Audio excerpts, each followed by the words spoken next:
Hi everyone, I'm Miss Good and I'm going to read to you Chapter 2 of The Chocolate Touch. It was Sunday afternoon. The sun was sinking low in the sky, but the air was still quite warm. John was wandering along in the direction of Susan's house, absent-mindedly looking down at the sidewalk, when his eye was suddenly caught by a dully gleaming, silvery gray coin lying right in his path. The coin was the size of a quarter, but even as he leaned forward eagerly to pick it up, John noticed there was something strange about it. It did not have a picture of George Washington or a picture of an eagle. On one side, there was a picture of a fat boy, and on the other side were the letters JM, which was funny, John thought, because those letters happened to be his initials. Grasping the coin firmly, he ran on toward Susan's house. She liked to collect things. He thought she might be interested to know that he had the beginning of a coin collection. Although he was in the habit of going over to Susan's by the same route once or twice almost every day, this afternoon John found himself turning left where he usually turned right. I always go for the same way, he thought. This time, for a change, I'm going a new way. He didn't stop to consider that you cannot go east by going west unless you go all the way around the world. Only 2 blocks along the unfamiliar street, John came to a small corner store. It was a neat red brick building with 2 big show windows. They were full of all sorts of candy. Susan was immediately, absolutely forgotten. John pressed his nose against one of the windows. He was imagining the taste of the chocolate-covered almonds and chocolate fudge on the other side of the glass when he noticed the man in a white apron standing behind the counter and beckoning to him. John was surprised. He hadn't expected the store to be open on a Sunday. "Don't just stand there in the doorway, John," the man called heartily. "Come on in and get some fresh, sweet, creamy chocolate. There's a special sale today." How did the man know his name? John wondered. He couldn't remember ever having seen the store before. The storekeeper saw John hesitate. "The chocolate I use in my kitchen comes direct from the heart of Africa," he said. "I use none but the finest ingredients. And my recipes? Well, I bet you've never had chocolates like mine before. Come on in." "Thank you," John replied, walking to the counter. "But you see, the trouble is, well—" "No money?" the storekeeper asked. "No money whatsoever? What have you got in there in your right hand?" John had forgotten the old coin in his hand. "Oh," he said, "this is part of my coin collection. I mean," he said more honestly, "I'm going to save this coin and then get some more to make a collection." "Let me have a look at it," the storekeeper said. He looked briefly at the coin. "Aha," he exclaimed. "Is it any good?" John asked, his hopes suddenly rising. "Very good," said the storekeeper. "In fact, it's the only kind of money I accept. But I don't suppose that you'd want to spend it on a box." "A whole box? I imagine you'd rather keep this for your coin collection than spend it on chocolate, wouldn't you?" "Oh, no," John said. "Chocolate any day." "Go ahead then, help yourself," the storekeeper said, pointing to a heavily laden show table piled high with large cellophane wrapped candy boxes, all exactly alike. "You mean I can have one of these?" John asked, his eyes round with surprise. The candy boxes were as big as the ones his father always brought home at Christmas time.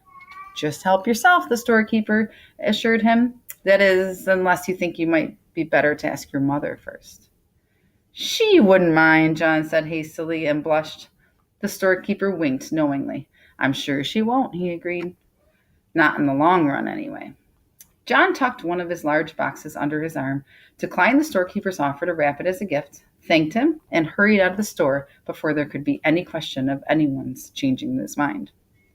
The storekeeper smiled as he watched his customer hurrying away down the street. John decided that it might be sensible to enter his house quietly by way of the kitchen.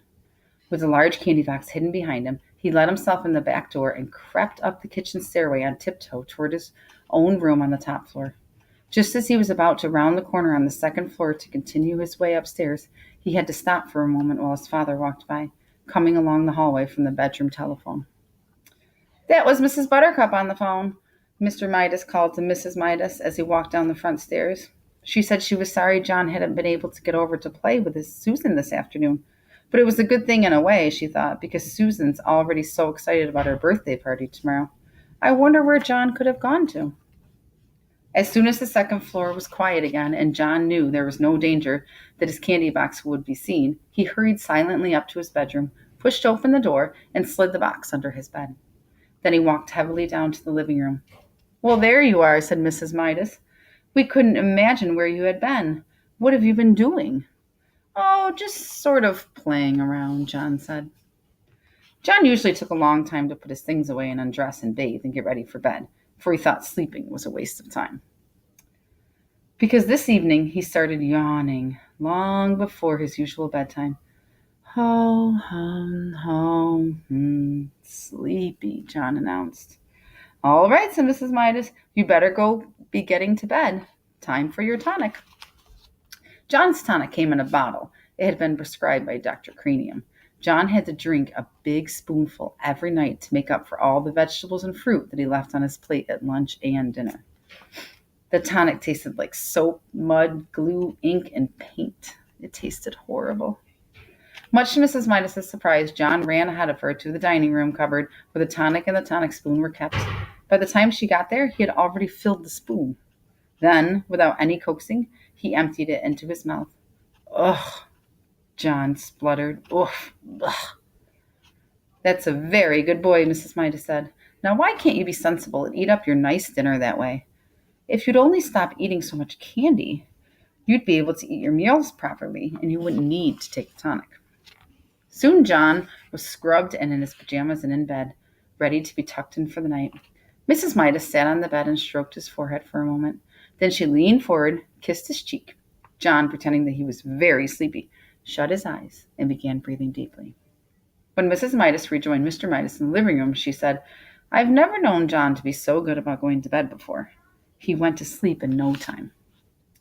A few seconds later, after the bedroom door had closed behind his mother, John leaped to the floor, got down on his hands and knees, and felt under the bed for the candy box. He soon had it on the pillow and set to work unfastening it. First, he took off the thin outer sheet of cellophane. Then he lifted off the lid. Then he removed a sheet off the cupboard. Then he pulled off a square of heavy tinfoil. Then he took out a layer of shredded paper. As the wrappings piled up around him, John became rather anxious. At last he came to a small central ball of cotton batting, and there, right in the middle, was a little golden ball. He picked at the ball with his fingernail and peeled away the gold paper, revealing a tiny piece of plain chocolate. It was the only piece of chocolate in the whole box. Deeply disappointed, John nevertheless put it into his mouth. He had never tasted a chocolate quite like it. It was the most chocolatey chocolate he had ever encountered. And that's the end of chapter 2. I hope you all enjoyed chapter 3.